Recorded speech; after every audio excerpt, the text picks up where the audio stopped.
tudo bem? Professor Jonatas, e hoje nós vamos resolver uma questãozinha de funções trigonométricas inversas. Uma questão que caiu na prova do IME de 2012. Acompanhe na tela o enunciado da questão.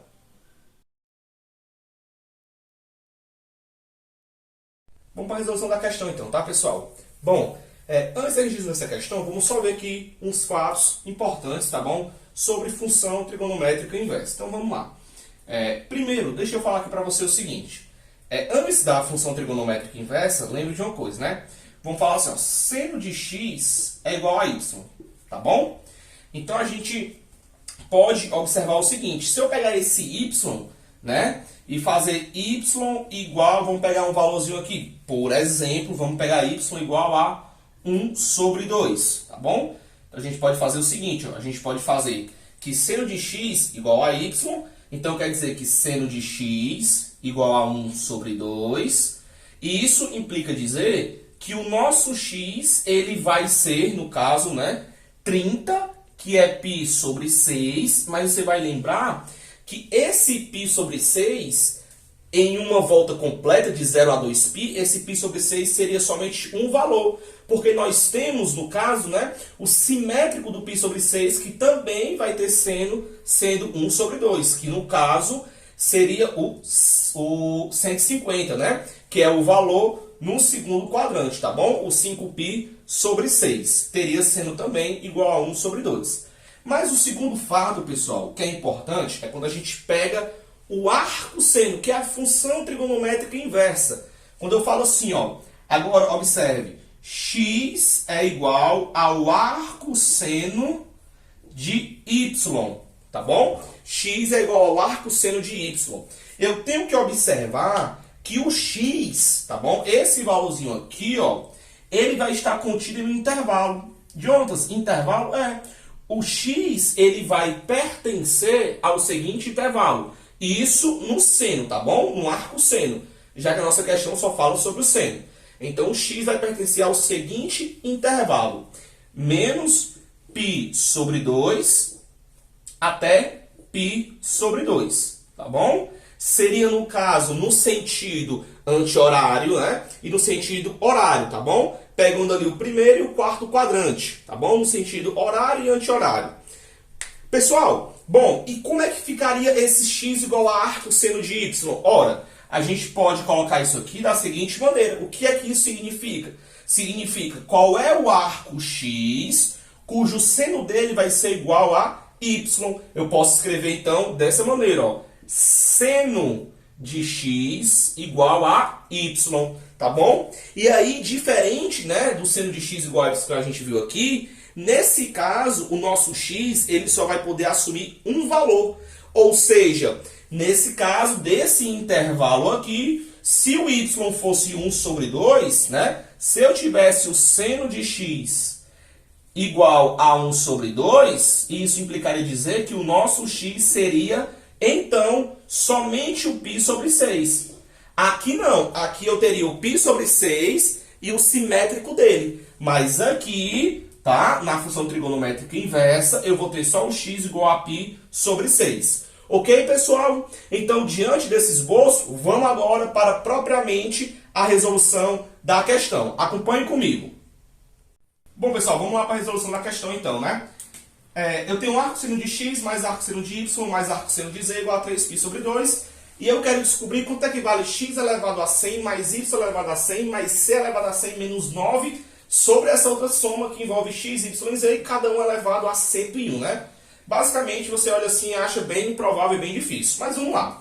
Eu vou chamar esse arco-seno, arco-seno de y, de x e de z, cada um de um arco, tá? Então, olha só.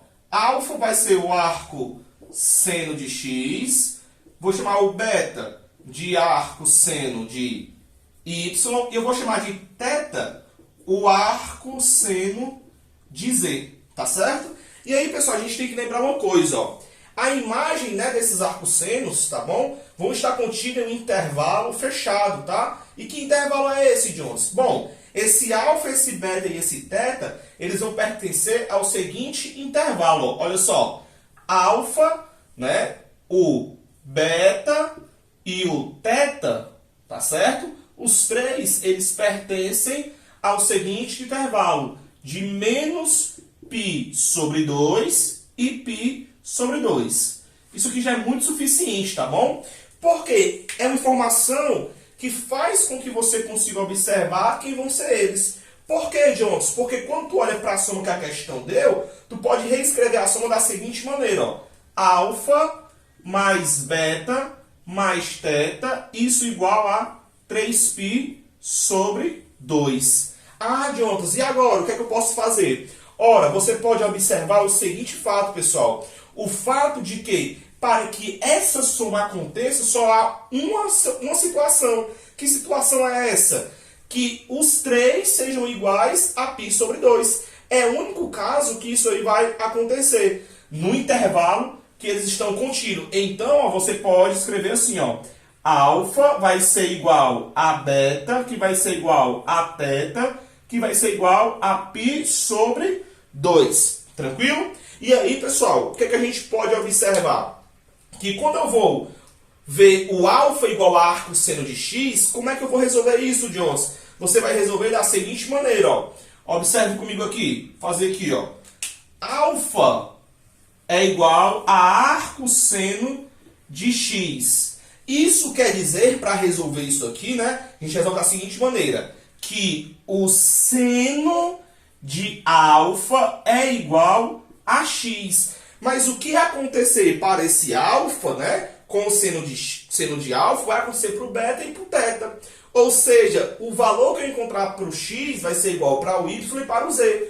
Por que, Jones? Pelo seguinte motivo, pessoal. Já que o alfa é igual ao beta e é igual ao θ, e os 3 são arcos senos, então vai acontecer a mesma situação. Ou seja, vão ter o mesmo valor, tá bom? E aí, ó, seno de θ é igual a x. Ora, mas quem é o alfa aqui, né? O alfa é π sobre 2. Portanto, seno de π sobre 2 é igual a x. Meu querido, mas quanto é o seno de π sobre 2? O seno de π sobre 2 é igual a 1. Então, isso quer dizer que o x... Posso vir bem para cá, ó, observe. Que o x é igual a 1. Mas não é só o x. Eu tenho que o x é igual ao y, é igual ao z, que é igual a 1. Tranquilo, pessoal? Então, eu tenho essa informação aí. E aí, para nós concluirmos a questão, vamos concluir aqui, ó. Segundo passozinho de verde aqui. Vamos concluir essa questão.